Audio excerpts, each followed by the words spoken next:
Shalom, amados. Estamos aqui novamente com vocês para compartilharmos o que o Eterno tem nos trazido nesse tempo. Lembrando que nós estamos sendo transicionados do Egito para o Sinai, da Páscoa para Pentecostes. Estamos dentro de 7 semanas sendo preparados, nossa tricotomia sendo preparada, corpo, alma e espírito, para chegarmos em Pentecostes, estarmos maduros, tanto a nível emocional, quanto a nível espiritual, quanto ao nosso próprio corpo físico, sendo preparado para suportar a manifestação de glória.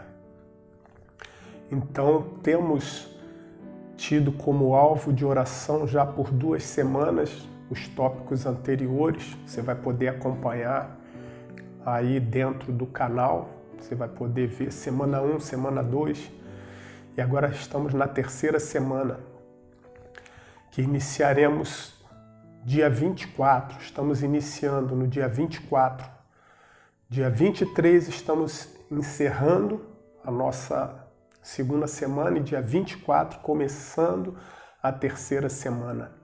E o motivo nosso de orarmos nessa semana e sermos trabalhados nessa semana é o fortalecimento e a comunhão entre os membros do corpo, ou os membros de um ministério, os membros de uma comunidade, os membros de uma família, os amigos de trabalho, enfim. Vamos estar orando pelo fortalecimento da comunhão na compreensão das nossas diferenças pessoais. Você já parou para pensar nisso?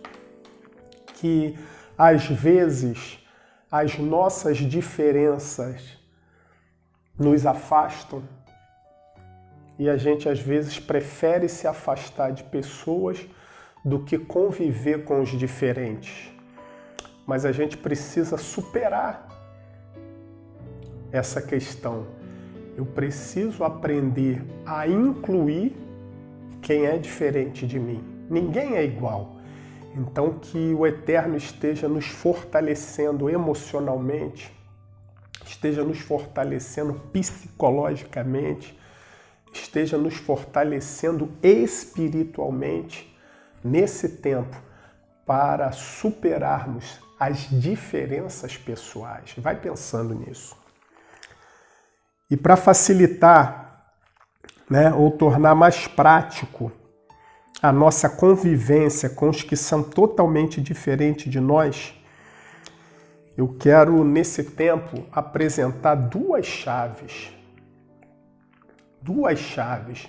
Não que se resuma apenas nesses 2 comportamentos, ou nessas 2 atitudes, ou nesses 2 pensamentos, mas pelo menos essas 2 chaves podem servir de base para nós começarmos a aprender a conviver com as nossas diferenças pessoais. Lembra de uma coisa, chaves, elas abrem acessos. Então essas 2 chaves são para abrir o acesso aos relacionamentos que para alguns de nós são impossíveis. Convivências que nós vemos como impossíveis. Eu não consigo conviver com A, não consigo conviver com B. 2 chaves vão nos ser entregues hoje para que a gente possa amadurecer o nosso relacionamento com os diferentes de nós. Chave abre acesso. Então, eu preciso conviver, ou quando eu tenho dificuldade de conviver em um mesmo espaço, seja no ministério, seja no trabalho, seja na família. Quem já não pensou que é mais saudável me manter distante de quem eu não consigo conviver bem? Então, essa semana nós estaremos trabalhando a nossa alma, o nosso espírito. Vamos amadurecer para que a nossa alma seja elevada a esse nível. Como conviver com os diferentes sem querer manter a distância. E a primeira chave está em Filipenses capítulo 2, verso 5, vai dizer: tende em vós o mesmo sentimento que houve também em Cristo Jesus. Então a primeira coisa que você precisa deixar acender dentro de você, deixar brotar dentro de você é um sentimento. E que sentimento é esse? Igual ao do Mestre, igual a do Mashiach, igual a de Jesus. Tende em vós o mesmo sentimento. E que sentimento foi esse? Está no verso 7. Antes, vai dizer o verso 6, o qual, tendo plenamente a natureza de Deus, não quis ser igual a Deus. É o verso 7. Pelo contrário, a si mesmo se esvaziou, assumindo a forma de servo, tornando-se em semelhança de homens e reconhecido em figura humana. Então a primeira chave que eu passo para você é essa. Procure sentir o que Cristo sentiu. E o que ele sentiu fez ele se esvaziar. Então, a chave que eu passo para você, a primeira chave, para que você possa conseguir conviver com quem diverge de você, com quem pensa diferente de você, com quem raciocina diferente de você, com quem acha diferente de você, para que a gente possa conviver com as nossas diferenças. A chave é: esvazie-se de si mesmo. Não tem como conviver com as diferenças pessoais sem que eu esteja vazio de mim mesmo. E o que é ser esvaziado de mim mesmo? Você deve estar se perguntando, como é que eu vou me esvaziar de mim mesmo? Mateus, capítulo 11, verso 29. Palavras do Mestre, aquele que se esvaziou, aquele que nos inspira a ter o mesmo sentimento que ele. Ele vai dizer em Mateus 11, 29, tomai sobre vós o meu jugo e aprendei de mim, que sou manso e humilde de coração, e encontrareis descanso para as vossas almas. Então esse tempo, essa semana, é o tempo onde precisamos ser trabalhados em humildade para que possamos viver, conviver e superar as diferenças pessoais com pessoas que quando se aproximam ou quando eu me aproximo, parece que dá choque. É isso que às vezes você sente perto de algumas pessoas e não bateu, deu choque. Então, a minha primeira reação é querer mantê-las afastadas ou eu me mantenho afastado delas. Mas quando eu me esvazio de mim mesmo, quando eu aprendo com o Mestre o que é ser humilde, e o que é ser humilde? É exatamente isso, esvaziar-se da sua essência humana, é esvaziar-se de suas características humanas, que são imperfeitas, confusas, inseguras, indecisas, intolerantes e orgulhosas. Pronto. Humilde é aquele que está vazio de si mesmo, de tudo quanto é vaidade e razão humana, vazio das suas ideias e opiniões, dos seus conceitos e dos conceitos do eu acho, eu quero. Humilde de espírito significa uma pessoa esvaziar a sua alma de tudo aquilo que ele é.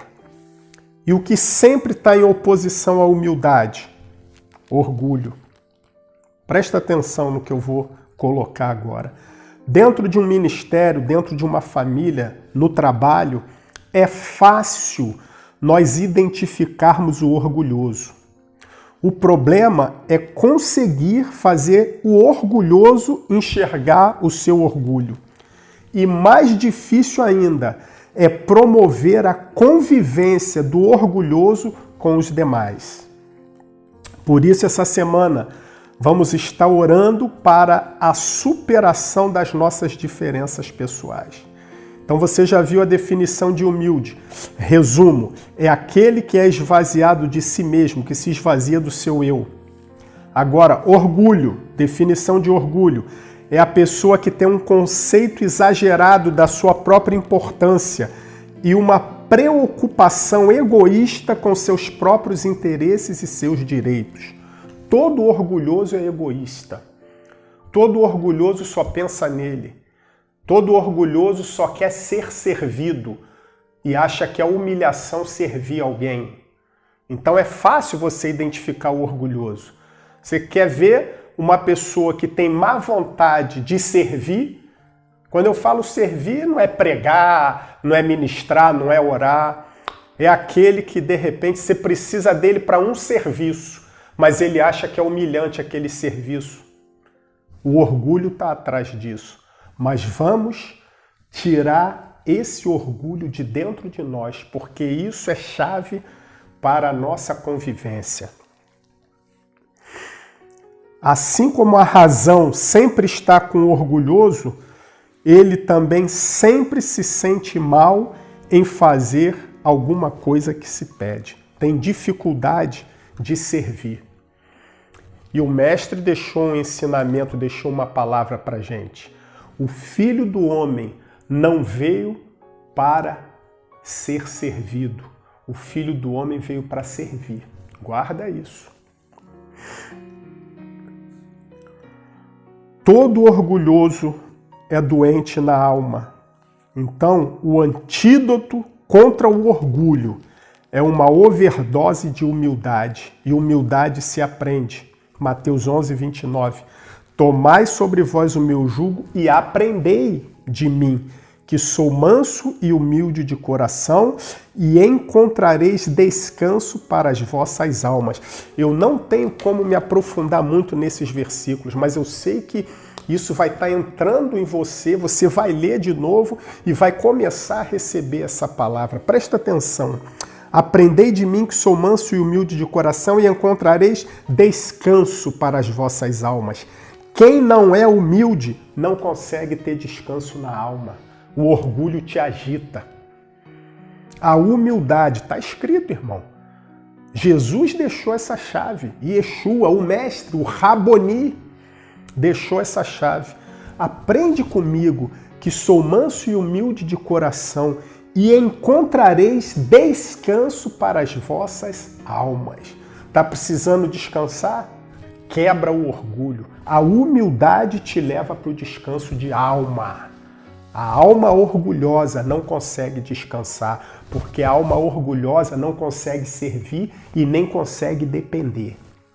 Não é sobre isso, mas eu não posso pregar, eu tenho que entrar no tema que a gente precisa entrar. Então estamos no tempo de superarmos as diferenças pessoais. Eu só supero as diferenças pessoais com meu irmão se eu estiver vazio de mim mesmo. Se eu for humilde ao ponto de expressar o mesmo sentimento que houve no meu mestre Yeshua, Jesus de Nazaré. E que sentimento foi esse? Se esvaziou de si mesmo. Me posicionando dessa maneira, posso viver o que está escrito, aonde entramos na segunda chave. Romanos 12, 10. Vou correr aqui um pouco. Dediquem-se uns aos outros com amor fraternal. Prefiram dar honra aos outros mais do que a si próprios. Filipenses 2:3 vai dizer: nada façam por ambição egoísta ou por vaidade, mas humildemente considerem os outros superiores a si mesmo. Então, quando eu me esvazio de mim, eu consigo considerar o meu próximo superior a mim mesmo. Ou seja, se eu me esvazio de mim, mas não passo também a não praticar essa ação de considerar o outro superior a mim mesmo, daqui a pouco eu estou cheio de mim novamente. Então essas duas chaves, se esvazie de você e considere o outro mais importante do que você. Considere que o outro merece mais honra do que você. Isso vai nos facilitar a começarmos a ter um relacionamento interpessoal independente das nossas diferenças e das nossas divergências. Guarda isso. Quando eu consigo considerar meu irmão superior a mim mesmo e preferir que ele seja honrado ao invés de mim, estarei começando a ter possibilidade de superar as diferenças dentro da comunidade que eu congrego, dentro da minha família e no meu trabalho. Tem muita coisa no seu trabalho que às vezes não vai bem porque você às vezes se considera melhor do que alguém. Mas quando você se esvazia de você mesmo e considera o outro superior a você, você está num caminho saudável para conviver com as diferenças.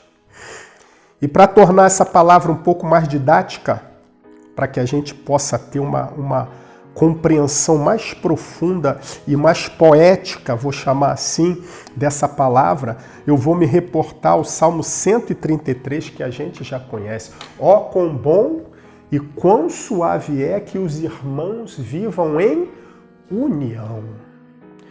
E o contexto que Davi escreveu esse salmo foi exatamente quando Davi conseguiu unificar as tribos de Israel.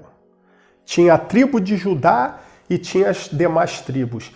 E em 2 Samuel, capítulo 2, 2 Samuel 2, verso 4, nós vamos ver que depois da morte de Saul, Davi é ungido rei de Judá. E quando chega em 2 Samuel 5, verso 3, nós vemos que Davi é ungido rei de todo Israel. Quando Davi consegue reunir as 12 tribos em unidade, ele compõe esse salmo. Ele fala, como é bom que os irmãos estejam unidos.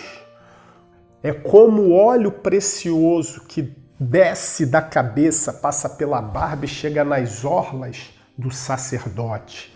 Então Davi estava comemorando o fato de poder unir os diferentes. Cada tribo tinha um juiz, cada tribo tinha uma liderança, cada tribo tinha uma direção, cada tribo tinha um pensamento, e Davi fala, todos unidos. Quando chega no verso 3, é revigorante, falando da união, é revigorante como o orvalho do Monte Hermon que desce sobre os montes de Sião. Olha só, ali o Senhor pronuncia a sua bênção e dá vida para sempre. Então Davi está falando assim, olha, quando os diferentes se unem, a bênção chega e tem vida para todo mundo. Eu vou precisar de um pouquinho mais de tempo para acabar de falar isso aqui. Hoje você vai ter um pouquinho mais de paciência para me ouvir mais uns 5 ou 6 minutinhos, mas é importante o que a gente vai tratar. Davi está dizendo que como o orvalho que desce do Hermon e escorre para os montes de Sião, assim é a união dos diferentes. E por que Davi usa essa linguagem poética comparando a união dos irmãos com a geografia do local? Se você nunca foi, começa a viajar na sua mente. Imagina um monte mais alto. Hermon é o monte mais alto daquela região. E no pico do Monte Hermon, a maior parte do ano ele fica coberto de neve. Hermon no norte. Lá embaixo, no sul, fica Sião, uma terra árida, uma terra seca. Mas Sião só tem vida porque quando começa o degelo em Hermon, no pé do Hermon é a nascente do Rio Jordão e dali corre até Sião. Então, Sião é um lugar de brilho. Biblicamente falando, Sião tem fama, tem brilho, mas sem o que vem do Hermon, Sião não teria vida. Então o que Davi está falando? Quando os diferentes se unem, eles se completam. geograficamente duas regiões diferentes, mas sem o que vem do Hermon, não teria vida em Sião.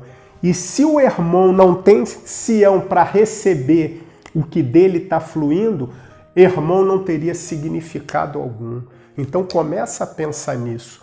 Quando os diferentes conseguem conviver, a bênção chega e tem-se vida.